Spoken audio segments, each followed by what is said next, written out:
So hello guys, welcome back to my channel Tabish vlogs. आज की video हमारी बहुत ज़्यादा इंपॉर्टेंट होने वाली है, क्योंकि आज की वीडियो में मैं डिस्कस करने वाला हूँ अटेंडेंस वाला क्राइटेरिया जो एबी में अभी फॉलो हो रहा है। ठीक है, पहले से मुझे कोई मतलब नहीं, पहले क्या होता था, ठीक है, बाद में क्या होगा। जो अभी प्रेजेंट में जो फॉलो हो रहा है, मैं उसको आपको बिल्कुल मतलब 100% ट्रुथ, ठीक है, जो बोलते हैं कि ये नहीं कुछ भी फेक कर रहा हूँ कुछ भी।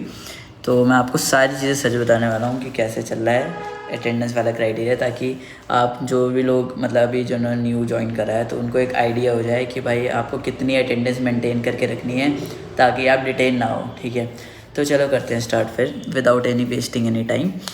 तो खैर, स्टार्टिंग में देखो, आपने कॉलेज ज्वाइन करा, काउंसलिंग वाउंसलिंग भी चल रही है, क्लासेस वगैरह भी हो रही हैं, ठीक है। तो मैं आपको बता देना चाहता हूँ कि यूनिवर्सिटी जब आपने फॉर्म वॉर्म भरे होंगे तो उसमें एक वो होगा, ऑप्शन आया होगा कि 75% क्राइटेरिया है, और अगर मेरी उसमें फुलफ़िल नहीं हो पाती है वो अटेंडेंस, तो मैं खुद सोली रिस्पॉन्सिबल हूँ उस चीज़ के लिए। ठीक है, तो ऐसा आप नहीं कह सकते हो बाद में कि जी हमने तो कुछ वो अंडरटेकिंग साइन ही नहीं करी थी। तो आपसे पहले ही एमी वाले ने साइन करवा चुके हैं, ठीक है, और टिक करवा लिया, आपका कंसेंट ले चुका है पहले से ही कि भाई 75% आपको चाहिए। ये तो हो गया कि चलो ये तो रिटर्न वाली फॉर्मेलिटीज़ हो गई कि 75% चाहिए। तो ऐसा देखो, मैं बता देता हूँ आपको, हमारे पहले ऐसा होता था कि चलो अटेंडेंस नहीं हो रही तो चलो प्रोटेस्ट पे चलते हैं बाबा सैयद पे, और प्रोटेस्ट कर देते हैं और फिर डिमांड्स बनवा लेते हैं।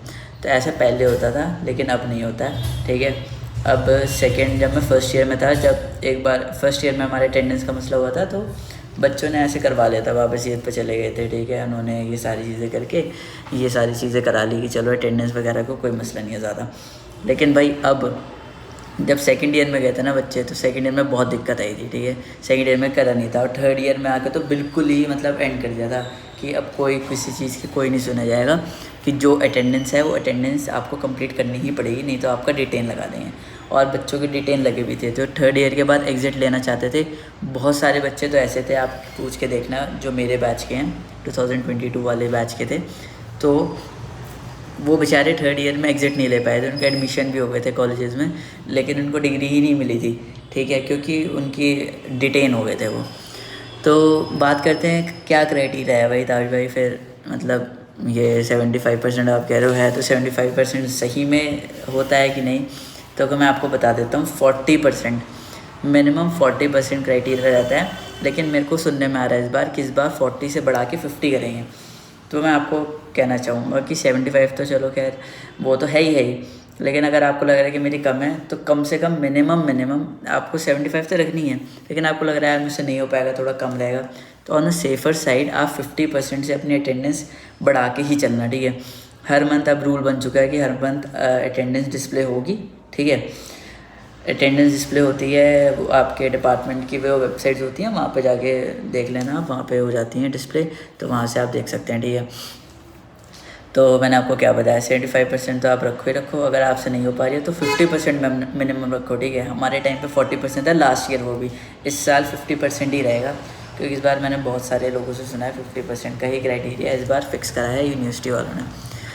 खैर, ये मेरे अपने एनालिसिस हैं, ये मैं ऐसे नहीं कह रहा हूँ कि भाई कि नहीं 75% तो ऐसी बकवास है ये वो। देखो 75 तो देखो यूनिवर्सिटी वाले कहते ही हैं, लेकिन मैं अपनी बात बता रहा हूँ कि 50% देखो रखते हैं। हमारे टाइम पे 40 था, लेकिन आपके टाइम पे ये है कि मैं भी मास्टर्स में आ गया, तो मैं भी भाई अपनी 50 से तो एटलीस्ट ऊपर रखूँगा, और ट्राई करूँगा कि 75 तक ही रहे, क्योंकि भाई रिस्क लेना तो बेकार है, रिस्क तो बिल्कुल भी नहीं लेना चाहिए। तो अब आ जाता है कॉन्सिक्वेंसेस पे कि भाई क्या क्या कॉन्सिक्वेंसेस हो रहे हैं अगर आपकी अटेंडेंस पूरी नहीं हो रही। ठीक है, तो देखो यार, मैं आपको सच सच बता देता हूँ, दिक्कत बहुत ज़्यादा होती है, बहुत ज़्यादा, और कोई किसी का कोई एक्सक्यूज़ नहीं सुना जाता है। सिंपल बोलते हैं कि डिटेन हो तो कोई बात नहीं। अब ये देखो, ऐसा होता है कि जिस सब्जेक्ट में आपकी अटेंडेंस कम है, आप उसके सेशन में भी अच्छे नंबर हैं, ठीक है, सेशन में भी अच्छे नंबर हैं, और एंड सेम में भी आपके अच्छे नंबर आ गए, ठीक है, ए आ रहा है, लोगों का ए आ रहा है, लेकिन बस यही था कि उनकी अटेंडेंस पूरी नहीं थी, तो फिर उनको डिटेन कर दिया। डिटेन में पूरा ब्लैंक लेके आ जाता है अपने रिजल्ट पे, मार्कशीट पे। अब फिर क्या होता है, अब डिटेन हटेगा कैसे? अब डिटेन हटेगा ऐसे कि आपको उसी की क्लासेस दोबारा करनी पड़ेगी नेक्स्ट ईयर। जैसे मेरी माइक्रो इकोनॉमिक्स में मैं डिटेन हूँ, ठीक है, सपोज़ मैं माइक्रो इकोनॉमिक्स में डिटेन हूँ, तो फर्स्ट ईयर में हूँ मैं, तो सेकंड ईयर में मेरे को फर्स्ट ईयर वालों के साथ माइक्रो इकोनॉमिक्स की क्लास पूरी करनी पड़ेगी, उसके सेक्शन देने पड़ेंगे, उसके एंड सेम देने पड़ेंगे, और फिर मेरे को वो पूरा ऐसे रिपीट करना पड़ेगा। मतलब सेकंड ईयर तो चलता रहेगा, मतलब ईयर बैक नहीं लगेगी, लेकिन आपको एक एक्स्ट्रा क्लास करनी पड़ेगी और सेक्शन वगैरह, तो ये सरदर्दी बहुत ज़्यादा हो जाती है। तो ये है कि थोड़ी सी मस्ती कम करना। सुबह से लेकर दोपहर तक क्लासेस होती हैं, बस सुबह से लेकर दोपहर तक अपनी बढ़िया क्लासेस करो, उसके बाद अपना जाके अपना क्या कहते हैं ये कर लो, अपनी मस्ती वस्ती करो, जो भी करना है, गेम्स खेलो, घूमो फिरो, जो करना है करो। लेकिन ये है कि भाई अपनी अटेंडेंस बढ़िया से लेके चलना है, क्योंकि फिर यार बाद में बहुत दिक्कत आती है। मेरे बहुत सारे दोस्त ऐसे हैं कि जो थर्ड ईयर की अटेंडेंस जो अभी तक पूरे कर रहे हैं, कोई फोर्थ ईयर की कर रहे हैं, तो उनका 4 साल का जो ग्रेजुएशन थी वो 5 साल में कम्प्लीट हो रही है। भाई मुझसे पूछ के देखो कि कितनी दिक्कत होती है। मैंने भी बहुत मुश्किल से अपनी सारी अटेंडेंस पूरी करी, बाकी बैक तो मेरी कोई थी नहीं, तो अल्हम्दुलिल्लाह मेरा पूरा क्लियर हो गया। मैंने डिग्री के लिए भी अप्लाई कर दिया, मेरी डिग्री भी आ जाएगी 1-2 हफ्ते में, ठीक है।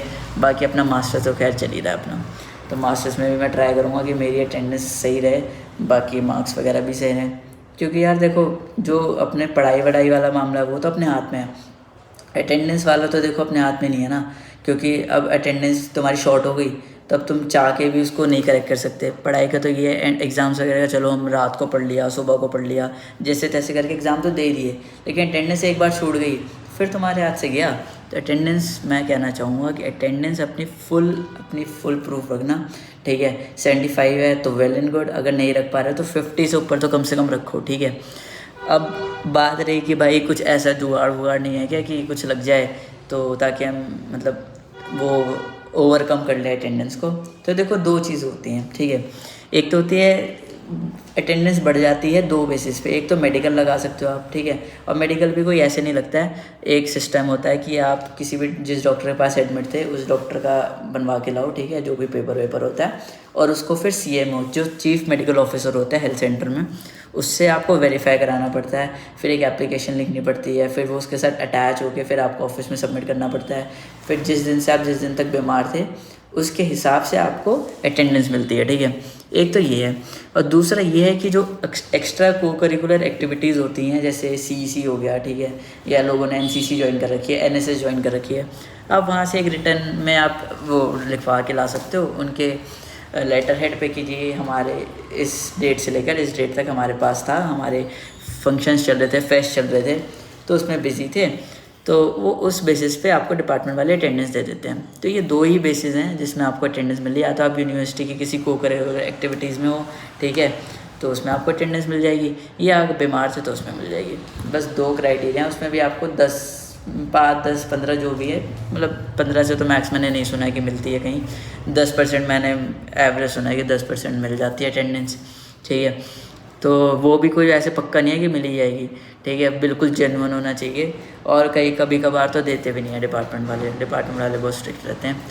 तो यही मैं कहना चाहूँगा, और बढ़िया अपने प्रोफेसर्स वगैरह से बना के रखो, तमीज़ वमीज़ से रहो बिल्कुल, और अपना बढ़िया बस क्लास जाओ, सिंपल क्लास जाओ, क्लास से आओ, सेशन दो, एग्ज़ाम्स दो, बस किसी से फालतू बात करनी नहीं, सिंपल अपना क्लास करो, आओ बढ़िया आराम से घूमो फिरो कैंपस में। कैंपस इतना बढ़िया है, सारी एक्टिविटीज़ हैं, टेबल टेनिस, स्विमिंग पूल, सारी चीज़ें हैं भाई, क्या चीज़ नहीं है हमारे कैंपस में। तो बस बढ़िया से अपना एंजॉय करो, और बाकी लड़ाई झगड़ा से तो दूर ही रहना, मैं तो यही कहूँगा। तो यही थी पूरी वीडियो, अगर आपको अच्छी लगी हो तो like share comment and subscribe to my channel. अल्लाह हाफिज़, टेक केयर।